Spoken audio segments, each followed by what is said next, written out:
Have you ever wondered if your life has a purpose? Have you ever questioned why God placed you where you are? Why you have faced certain struggles? Why certain doors opened? Or why others closed? The story of Esther reminds us that God is never random. Even when he seems silent, he is carefully arranging every detail for his greater purpose. Esther's story didn't begin in a palace. It began in loss. She was a young Jewish girl who had lost both of her parents, an orphan, raised by her cousin Mordecai. She had no royal background, no position, no influence, no reason to believe she would ever change history. Yet God was already writing a story she could not see. After Queen Vashti was removed from the throne, the king searched for a new queen. Out of countless women across the empire, Esther was chosen. She became queen of Persia. It looked like good fortune, but it was something much greater. It was divine preparation. Not long afterward, a powerful official named Haman developed a deep hatred for Mordecai.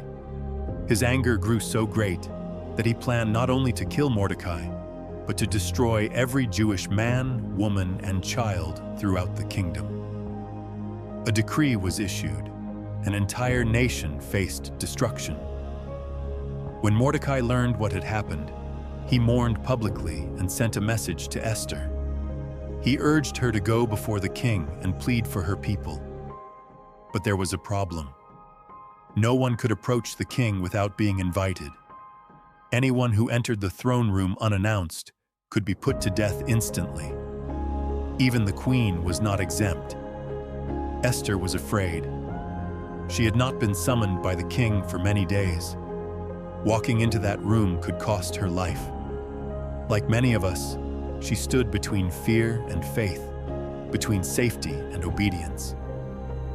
Then Mordecai sent her one final message, words that have inspired generations of believers.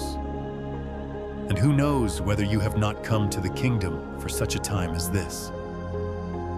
Everything changed. Esther realized that perhaps her position was never about comfort. Perhaps her influence was never for herself. Perhaps every step of her journey had been preparing her for this very moment. She called the people to fast and pray. Then she made one of the bravest decisions in Scripture. She said, "I will go to the king, and if I perish, I perish." She walked into the throne room, not knowing what would happen, trusting God with the outcome. The king extended his golden scepter. Her life was spared. In time, Haman's evil plan was exposed. The Jewish people were saved. History was changed. Not because Esther had no fear, but because she chose faith over fear. Think about this. God never performed a spectacular miracle in the book of Esther. There was no parting sea, no fire from heaven, no lion's den. In fact, God's name is never even mentioned in the entire book. Yet his hand is visible on every page, working behind the scenes, opening doors, positioning people, accomplishing his purpose. Maybe that's exactly what God is doing in your life today.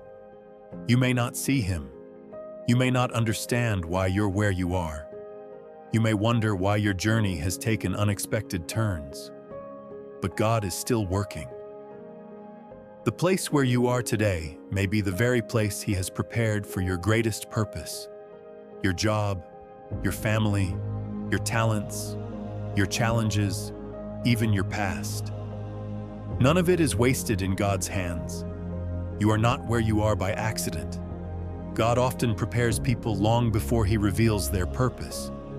Like Esther, you may be standing before a moment that requires courage.